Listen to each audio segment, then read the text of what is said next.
तो संभल में मस्जिद को लेकर विवाद है तो दूसरी तरफ अजमेर में दरगाह अब विवादों के केंद्र में आ चुका है और वजह यह है कि हिंदू पक्ष की तरफ से शिव मंदिर होने का दावा दरगाह में किया गया है और इसके बाद आज जुमे की नमाज का पहला दिन। ऐसे में पुलिस प्रशासन की वहां पर मुस्तैदी किस कदर नजर आ रही है, आपको ग्राउंड जीरो से सहयोगी सागर की रिपोर्ट दिखाते हैं। उसकी तरफ से जिस तरह से अजमेर शरीफ दरगाह को बताया गया कि यहाँ पर हिंदू मंदिर है, आज उसी याचिका के बाद देखिए आज पहली जुमे की नमाज है। हालात यहाँ पर हर दिन की तरह सामान्य है। जिस तरह से लोग यहाँ पर पहुँचते थे हंसी खुशी दरगाह में, देखिए अकीदत के लिए यहाँ पर पहुँच रहे हैं। पुलिस भी पूरी तरह से चौकन्नी है, बैरिकेड भी लगाए गए हैं और जगह जगह पुलिस इस समय निगरानी भी रख रही है ताकि जो सौहार्द है, जो भाईचारा है यहाँ पर हमेशा की तरह कायम रहे और हालात यहाँ पर तनावपूर्ण ना बने। विजय महेश के साथ सागर मिश्रा, रिपब्लिक भारत। तरह से अजमेर शरीफ दरगाह को बताया गया तो ये जो सीधे जो रास्ता जाता है, देखिए सामने दरगाह है लगभग 20 से 25 कदम की दूरी पर। लेकिन अगर हम बात करें तो हिंदू पक्ष की याचिका के बाद लगातार अब लोगों के बीच चर्चाएं इसी बात को लेकर हैं कि आखिर सुनवाई में आगे अब क्या कुछ होने वाला है। कल के दिन भी लगातार देखिए लोगों के बीच चर्चाएं रहीं। जुमे की नमाज का आज जो दिन है, इस समय लोग सोच रहे हैं कि आखिर 20 तारीख के दिन अब क्या फैसला होगा।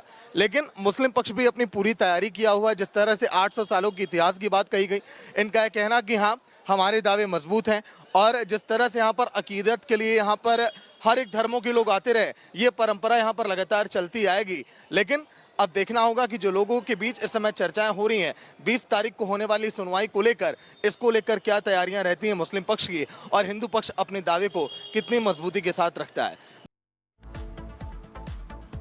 और इसी बीच आपको बता दें कि हिंदू एकता यात्रा निकाली जा रही है बाबा बागेश्वर की तरफ से और उनकी पद यात्रा का आज आखिरी दिन है। ऐसे में उन्होंने कहा है कि देश बचना चाहिए, हिंदू बचना चाहिए।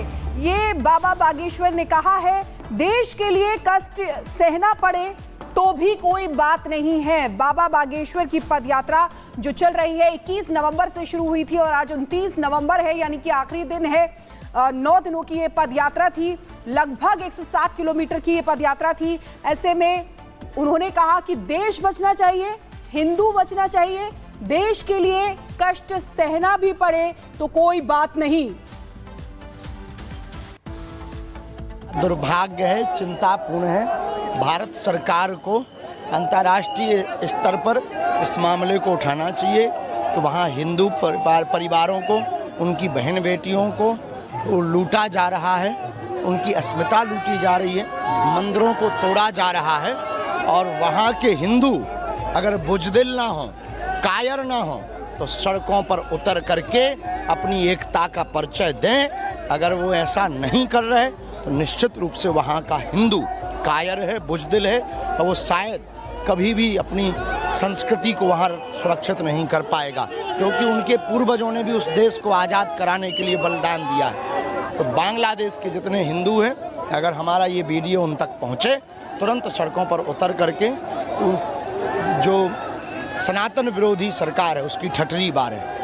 बांग्लादेश का जो मुद्दा है ब्रिटेन की संसद में भी उठा है, बहुत जरूरी था, बहुत अच्छा हुआ और विदेश मंत्रालय ने भी इस पर चिंता जताई है और मंदिरों में भारत सरकार चाहे तो बाबा बागेश्वर जिन्होंने 21 नवंबर से अपनी इस पदयात्रा की शुरुआत की थी जो 9 दिनों तक चलने वाली थी और आज इसका समापन होने वाला है। ये जो यात्रा है ये शुरू की गई थी मध्य प्रदेश के छतरपुर से और ओरछा में आज ये खत्म होगी। मकसद था हिंदुओं को एक करना, सनातन धर्म के लिए वो बिगुल फूकना जिसकी जरूरत है। वो तमाम संकल्प इस दौरान लिए गए और आज जब ये खत्म हो रही है पदयात्रा तो क्या संदेश बाबा बागेश्वर देंगे, एक रिपोर्ट में समझते हैं।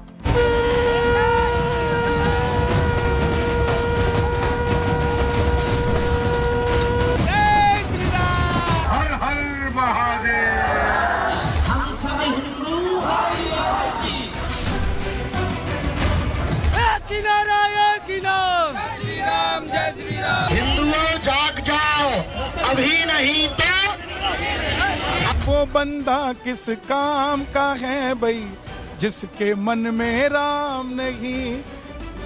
बाबा बागेश्वर की यात्रा का समापन, पूरा हो रहा बाबा की एकता का प्रण।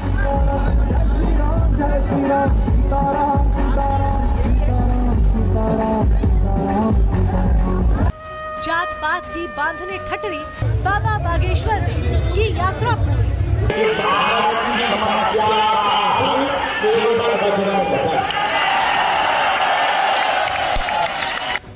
बारी भगवाए हिंद की तैयारी। ये यात्रा सामाजिक समरसता की यात्रा है, एकता के लिए यात्रा है। सनातनी सुरक्षा के मकसद से सड़कों पर उतरे भगवाधारी संत का प्रण अब अपनी पूर्णता की ओर है। हिंदू राष्ट्र की दुदुम्बे की गूंज के बीच उन्मुख आकाश में फहराते भगवा के तले सनातनियों को एक करने निकले बाबा बागेश्वर अब अपनी यात्रा के अंतिम पड़ाव पर है, जहां पर पहुंच आज वो राम राजा सरकार के दर्शन के साथ ही यात्रा का समापन करेंगे, जिसकी तैयारी पूर्ण हो चुकी है। हमारी मौजूदगी है राजा राम मंदिर के सामने ओरछा धाम में, जहां पर तैयारियां चल रही हैं। पंडित धीरेन्द्र कृष्ण शास्त्री का आगमन होने वाला है। राजा राम मंदिर में वो दर्शन करेंगे। दर्शन के बाद जो भक्त हैं, जो उनके साथ लगा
देश को जोड़ने की यात्रा है। विशेष तौर से ये यात्रा ने पूरा ऊर्जा भर दिया है देश में। ये जारी रहेगी और इसको लक्ष्य तक पहुंचाने के लिए हम सब अपनी भूमिका का निर्वाह करेंगे। मैं सनातन धर्म में मानता हूँ, लेकिन भोले बाबा का भक्त हूँ। हर हर महादेव, हर हर महादेव, हर हर महादेव। कितने राजनीतिक दल एक ऐसे दल से गठबंधन करे हैं जिसका घोषणा है कि हम सनातन को समाप्त कर देंगे।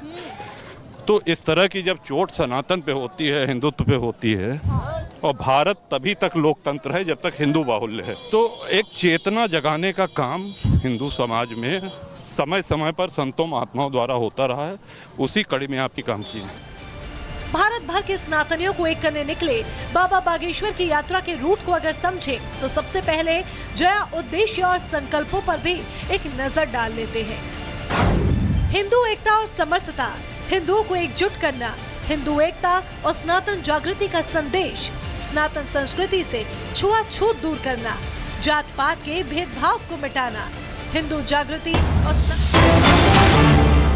और इसी बीच बड़ी खबर बता दें, संबल सर्वे को लेकर सुप्रीम कोर्ट में सुनवाई शुरू हो चुकी है। ये बड़ी जानकारी इस वक्त सामने आ रही है। संबल सर्वे को लेकर सुप्रीम कोर्ट में याचिका दायर की गई थी। निचली अदालत ने जो आदेश दिया था सर्वे को लेकर, अब इसी को लेकर सुप्रीम कोर्ट में सुनवाई शुरू हो चुकी है। सुप्रीम कोर्ट की तरफ से आज क्या कहा जाता है, इस पर सबकी निगाहें टिकी हुई है, क्योंकि संबल में मस्जिद में जो सर्वे को लेकर विवाद शुरू हुआ था, इसके बाद मुस्लिम पक्ष पहुंचा है देश की सबसे बड़ी अदालत यानी कि सुप्रीम कोर्ट में, और आज इस पूरे मामले को लेकर सुप्रीम सुनवाई शुरू हो चुकी है। सुप्रीम कोर्ट की तरफ से क्या कहा जाता है, क्या निचली अदालत के आदेश पर रोक लगाई जाती है, या फिर आपको बता दें कि इस आदेश को लेकर सुनवाई शुरू हो चुकी है। बड़ी जानकारी आपको बता रहे हैं, निचली अदालत कोई कार्रवाई नहीं करे, ये सुप्रीम कोर्ट की तरफ से कह दिया गया है। तो लगातार देखिए अब एक के बाद एक टिप्पणी जो है वो सामने आनी शुरू हो चुकी है। निचली अदालत कोई कार्रवाई नहीं करे, ये बड़ा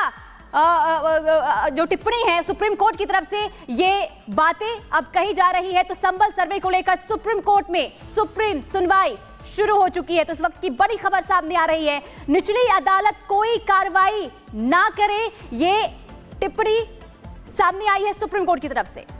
और इसी बीच एक और बड़ी खबर